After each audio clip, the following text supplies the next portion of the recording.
اچھا، اس کے مقاصد اور آپ نے فوائد کی بات کی. فوائد جو چیزیں پہلے میں نے ایکسپلین کرنے کی کوشش کی کہ آپ کا رسک کور کرنا ہوتا ہے. سو اس کا سب سے بڑا فائدہ یہ ہے کہ اگر خدا نخواستہ کوئی لاس ہو جاتا ہے تو وہ فائنینشلی لاس سے آپ بچ جاتے ہیں.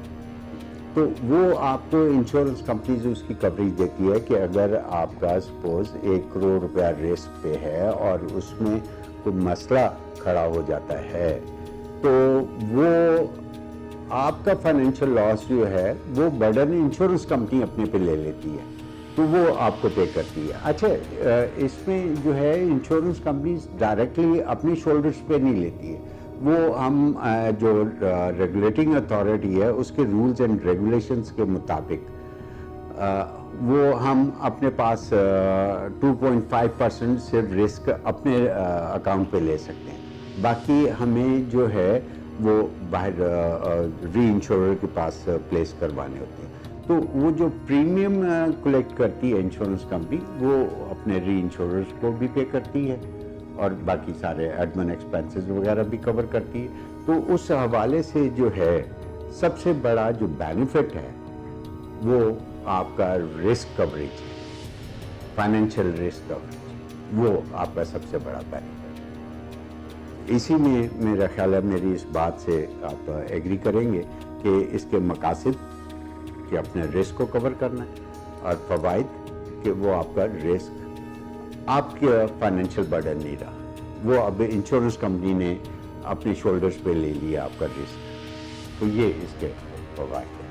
تو اگر وہ انشورنس کمپنی جو ہے وہ آپ کا وہ ڈیفالٹ ہو جاتی ہے تو اس صورت میں آپ دیکھیے اس میں انشورنس کمپنیز آج تک کی ہسٹری میں میری نالج میں نہیں ہے کہ سوائے شاید 1 یا 2 کمپنیز کا اس قسم کا ہوا ہو, ادروائز جتنی بھی پاکستان میں کمپنیز ہیں آج تک کوئی اپنا سوائے 1-2 کمپنیز کے کوئی بھی ڈیفالٹ میں نہیں گیا.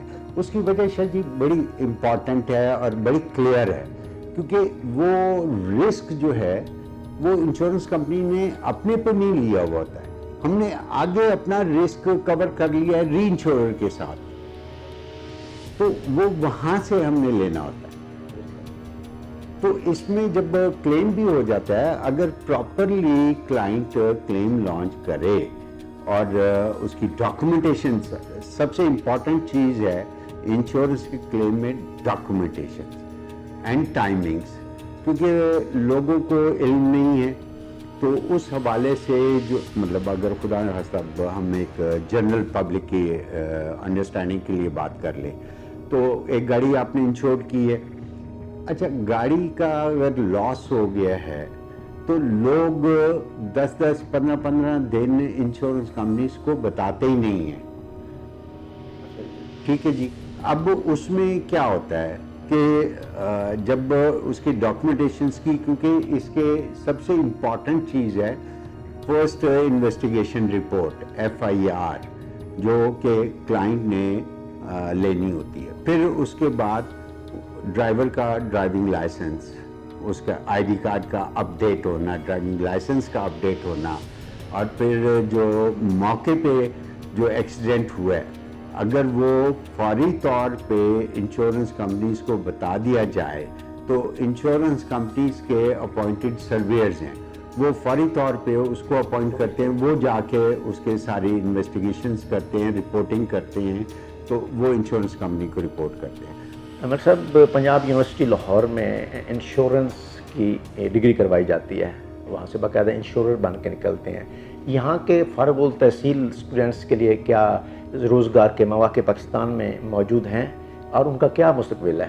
اچھا شاہ صاحب, یہ بہت اچھی چیز ہے کہ پنجاب یونیورسٹی میں انشورنس پہ ڈگری کروائی جا رہی ہے, گریجویشنز ہو رہی ہے اس کی. بٹ اس میں ایک جو سب سے بڑا فلا ہے وہ یہ ہے کہ یونیورسٹی جو ہے اس انڈسٹری کے جو لوگ ہیں ان کے ساتھ افیلیٹڈ نہیں ہے. یونیورسٹیز کو چاہیے, ابھی میں آپ کو ایک چائنا کی مثال دے دیتا ہوں کہ چائنا میں جتنی بھی انڈسٹریز ہیں وہ تمام کی تمام, چاہے وہ چھوٹی انڈسٹری ہے یا ایک بڑی انڈسٹری ہے, وہ تمام کے تمام یونیورسٹیز کے ساتھ افیلیٹڈ ہے.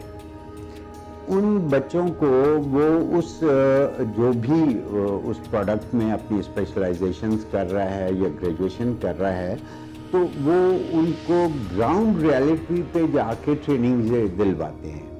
تو اسی طریقے سے پاکستان میں انفیکٹ ہمارے ایجوکیشن کو جو ہے وہ ہر انڈسٹری کے ساتھ not only the internship during the study جو ہے وہ ایک ان کو وہاں پر گراؤنڈ پہ جا کے ٹریننگ کرانی چاہیے تاکہ کل کو جب وہ فارغ التحصیل ہوتے ہیں تو ان کو فوری طور پہ دیکھیں دنیا میں کیا ہوتا ہے کہ دنیا کی جو یونیورسٹیز ہیں وہ انڈسٹریز کے ساتھ اپنا لائزون ان کا ہے, ایفیلیشنز ہے, ایکریڈیشنز ہے. جب لوگوں کے اسٹوڈنٹس جو ہے یورپین یونین میں, یو کے میں, امریکہ میں, جس دن ان کا کنوکیشنز ہوتا ہے وہاں کی انڈسٹری کے جو سلیکٹرز ہیں وہ وہاں پر بیٹھے ہوئے ہوتے ہیں.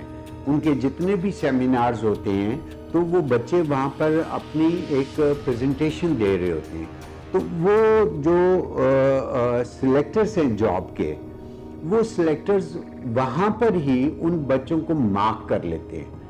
جب وہ اپنی ڈگری کمپلیٹ کرتے ہیں تو وہ لوگ وہ کمپنیز جو ہیں ان بچوں کو وہیں پر ہی اڈاپٹ کر لیتی ہیں. آپ نے عموماً سنا ہوگا کہ جی فلانے کا بچہ فلانی جگہ پڑھنے گیا تھا تو وہ اس کو وہیں پر ہی جو ہے وہاں کی انڈسٹری نے سے اگر کوئی اٹامک انرجی میں پڑھنے گیا ہوا ہے تو وہ یو کے کی, یو ایس اے کی, یورپ کی وہ اٹامک انرجی کے لوگوں نے اس کو وہیں پر ہی اڈاپٹ کر لیا کہ انہیں وہاں پر اس بچے کا ٹیلنٹ نظر آ گیا کہ یس اگر اس کو ہم گراؤنڈ پہ لے کے جاتے ہیں اور اس کو فیسیلیٹیٹ کرتے ہیں تو اس کو آگے بہت کچھ اس ملک کے لیے کر سکے گا. تو یہی چیز ہمارے ملک میں ہونی چاہیے. میں گورنمنٹ آف پاکستان سے یہ ریکویسٹ کروں گا کہ ان یونیورسٹیز کو جو ہے وہ پابند کیا جائے کہ یونیورسٹیز جو ہیں بچوں کو وہ ایجوکیشن دے جس کے روزگار کی اویلیبلٹیز اس گراؤنڈ پہ موجود ہیں.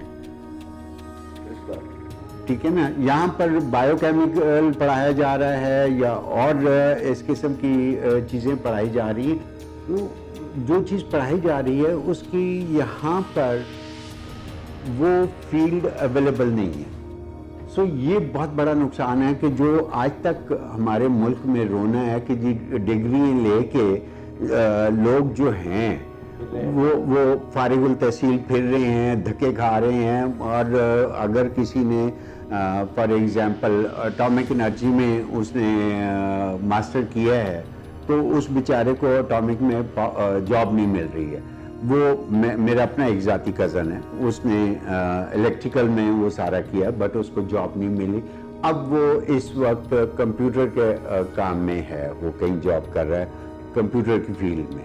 سو یہ ہماری بہت بڑی بد نصیبی ہے. لیکن میں اب جیسے پہلے گورنمنٹ آف پاکستان سے ریکویسٹ کر رہا تھا اور یونیورسٹیز کے لوگوں سے میری یہ سب سے بڑی گزارش ہے کہ آپ سبجیکٹ آج تک ہمیں وہ مسٹر چپس اور فلانا ٹھیکنا وہ پڑھایا جا رہا ہے. اچھا جاپان میں جب بچہ اسکول میں داخل ہوتا ہے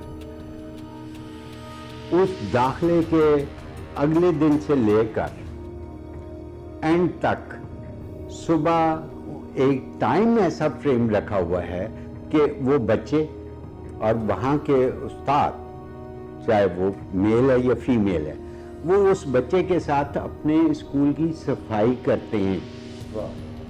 اب آپ مجھے بتائیے کہ جس بچے کو آنکھ کھولتے ہی اس چیز کا سبق ملنا شروع ہو گیا تو وہ کیسے اپنے گھر میں گند ڈالے گا.